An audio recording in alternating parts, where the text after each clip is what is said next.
सततच्या पावसामुळे संत्रा उत्पादक शेतकऱ्यांचं मोठं नुकसान झालेलं आहे आणि आपण बघू शकतो की संत्र्याची गळ ही सातत्याने वाढताना पाहायला मिळत आहे। कारण की मागच्या अनेक दिवसापासून जो पाऊस येतो त्यामुळे शेताच्या खाली जर बघितलं तर शेवाळ साचलेला आहे आणि त्यावरनं कल्पना येते की जर शेतामध्ये शेवाळ तयार होत असेल तर सातत्याने ही जमीन किती दिवसापासून ओली असेल आणि त्याचा परिणाम संत्र्याच्या झाडावर संत्र्याच्या पिकावर झालेला आहे की मोठ्या संख्येने ही फळगळती आपल्याला होताना पाहायला मिळत आहे। जर का दूरवर बघितलं तर संत्र्याचा सडाच आपल्याला पाहायला मिळत आहे आणि या संपूर्ण शेतामध्ये सर्वत्र बघा जिकडे बघा तिकडे आपल्याला संत्र्याचा सडा पडून असल्याचं पाहायला मिळत आहे।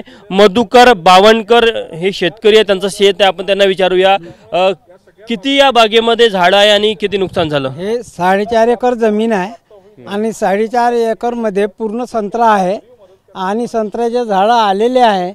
पूर्ण सडा हा पडलेला आहे आणि जे संत्र अटकून आहे झाडाला ते पण पडण्याची जास्त शक्यता आहे, म्हणून हे काही संत्रा राहणार नाही आमचा, त्याच्यामुळे एवढं पूर्ण नुकसान झालेलं आहे आमचं।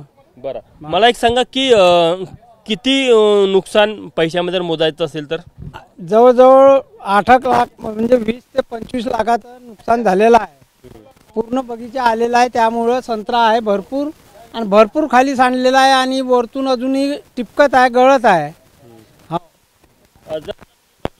यावर्षी चांगली फळधारणा झालेली होती आणि शेतकऱ्यांना मोठी अपेक्षा होती की यातनं 4 पैसे जास्त मिळेल। मात्र सततचा पाऊस म्हणजे जर का तुम्ही नागपूर जिल्ह्याचा विचार करायचा झालं तर नागपूर जिल्ह्यामध्ये मागच्या साधारण 1 महिन्यापासून दर आठवड्याला दर 2-3 दिवसानंतर पाऊस कोसळत आहे, त्यामुळे मोठ्या संख्येने संत्रा उत्पादक शेतकरी असेल, मोसंबी उत्पादक शेतकरी असेल यांचं नुकसान झालेलं आहे आणि ते दृश्यांमध्ये देखील आपल्याला हे पाहायला मिळत आहे की इतक्या मोठ्या प्रमाणामध्ये हे नुकसान आहे। त्यामुळे निश्चितच या संपूर्ण शेतकऱ्यांची अशी मागणी आहे की जेव्हा सरकार अतिवृष्टी संदर्भात पॅकेजची घोषणा करेल, शेतकऱ्यांना मदत करेल, तेव्हा संत्रा उत्पादक आणि मोसंबी उत्पादक जो नागपूर असेल किंवा पश्चिम विदर्भ पूर्व विदर्भातला जो काही जिल्ह्यातला भाग आहे तिथले जे शेतकरी आहेत त्यांचा देखील विचार व्हायला पाहिजे। कॅमेरामॅन मिथुन आत्मनेसह तुषार कोहळे, एबीपी माझा, नागपूर। एबीपी माझा, उघडा डोळे बघा नीट।